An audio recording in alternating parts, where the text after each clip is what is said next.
প্রাথমিক সহকারী শিক্ষক নিয়োগে সুপারিশপ্রাপ্ত ৬,৫৩১ জন।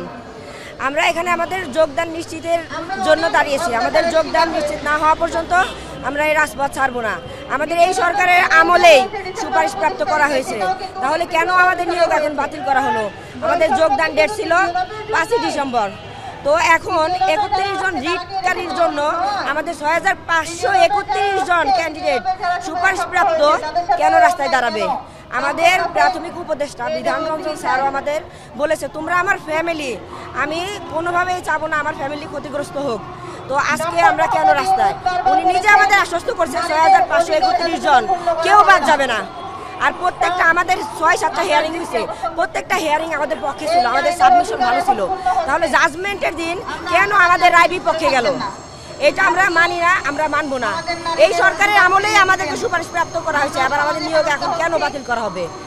আমরা আজকে কেন রাস্তায় থাকবো? আমাদের দাবি আদায় না হওয়া পর্যন্ত আমাদের কর্মসূচি আমরা রাখবো। এই কর্মসূচি অব্যাহত করছি না আমরা। না না, আমরা তো এখানে সরকারিভাবে আমরা সুপারিশ প্রাপ্ত। আমরা তো এই সরকারই আমাদেরকে সুপারিশ প্রাপ্ত করেছে। আমরা নিয়োগপত্র হাতে পেয়ে গেছি।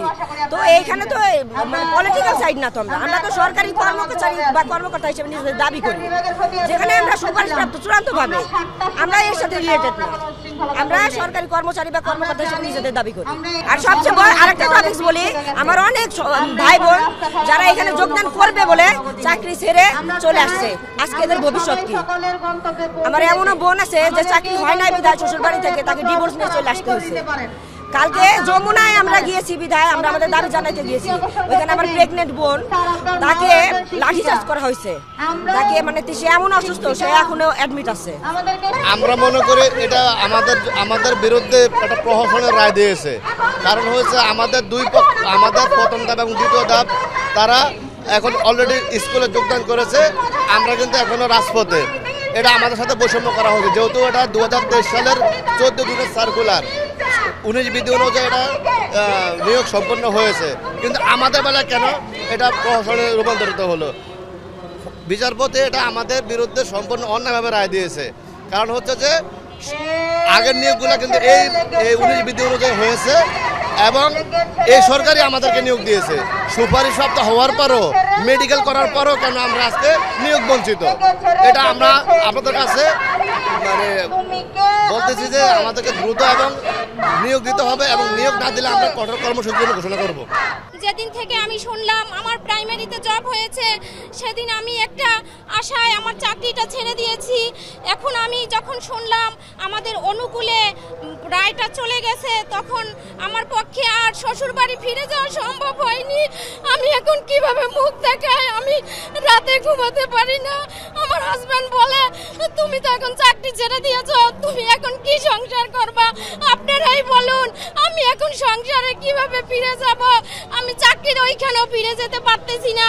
আমাকে তারা এখন বলবে, আপনি তো সরকারি চাকরির আশায় ছেড়ে দিয়েছেন, এখন কেন আসছেন?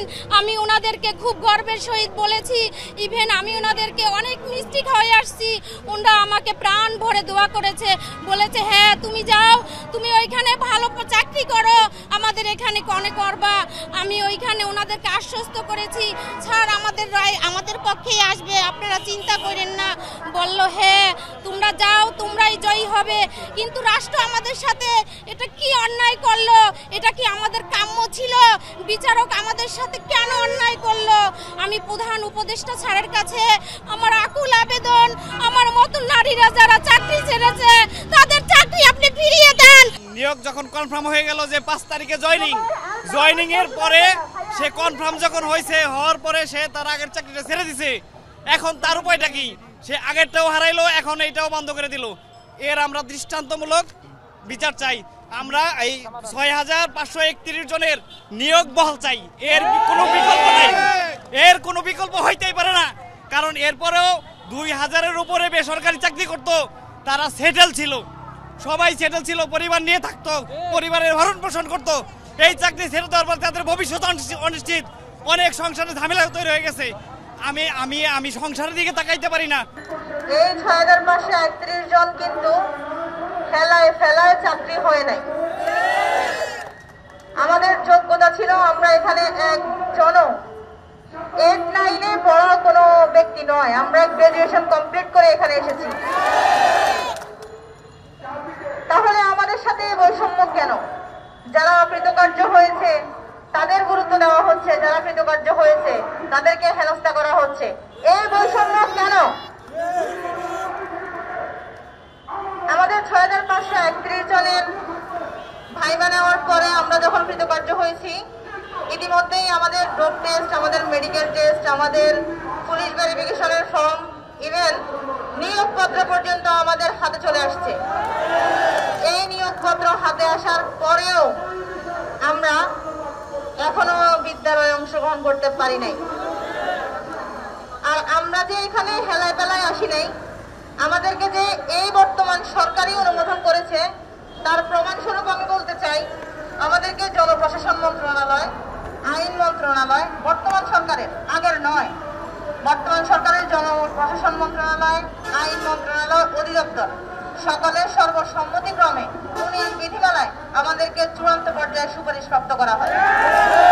এখানে আমরা নিজেরা একা একা সুপারিশপ্রাপ্ত হইনি, আমরা আকাশ থেকে পড়ি নাই, আমাদেরকে এই রাষ্ট্রই সুপারিশপ্রাপ্ত করেছে এবং এই সরকারের আমলেই আমাদেরকে সুপারিশপ্রাপ্ত করা হয়েছে।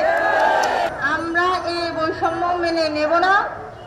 আমি একজন নারী, আমি একজন মা, আমি একজন মায়ের সন্তান। আমি নারী বলে অবহেলিত কেন হব?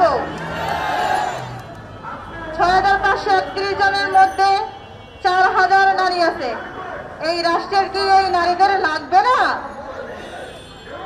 আমি দৃষ্টি আকর্ষণ করতেছি প্রধান বিচারপতির নিকট, আমি দৃষ্টি আকর্ষণ করতেছি অন্তর্বর্তীকালীন সরকার মাননীয় মহোদয় ডক্টর ইউনূসের দিকে, আমি দৃষ্টি আকর্ষণ করতেছি প্রাথমিক উপদেষ্টা ডক্টর বিধান রঞ্জনের নিকট, আপনাদের নিকট হাত জোর করে প্রার্থনা করতেছি, আমাদের নারীদের সাথে আমাদের ভাইদের অধিকার ফিরিয়ে দিন। আমাদের মুখের কাছ থেকে খাবার কেড়ে নেওয়া হয়েছে। আমার মনে হচ্ছে মানিকের মতো বিচারপতি এখনো আইন বিভাগে আছে। আপনারা বিচারপতি মানিককে স্মরণ করুন, তার পরিণতি নিয়ে একবার ভাবুন। এই সরকার, এই স্বৈরাচারের পতন কিন্তু এই ছাত্র সমাজ করেছে। আমরা কেউ বসেছিলাম না, অন্যায়ের প্রতিবাদ করেছি, আমরা সফল হয়েছি। এখন নিজেদের সাথে যখন অন্যায় হচ্ছে আমরা বসে থাকবো না। আমরা রাজপথে আছি, আমরা রাজপথে থাকবো ততদিন পর্যন্ত যতদিন না আমরা আমাদের অধিকার আদায় করতেছি। আমাদেরকে আমাদের অধিকার ফিরিয়ে দিতেই হবে। এটা আমাদের সাথে সচরাচর একটা অন্যায় করা হয়েছে। বর্তমান সরকার আমাদেরকে সুপারিশ করেছে, বর্তমান সরকারের আমলেই আমাদেরকে সেখান থেকে হেনস্থার সহিত বিতাড়িত করা হচ্ছে। এই অপমান, এই হেনস্থা আমরা কখনো মেনে নেব না।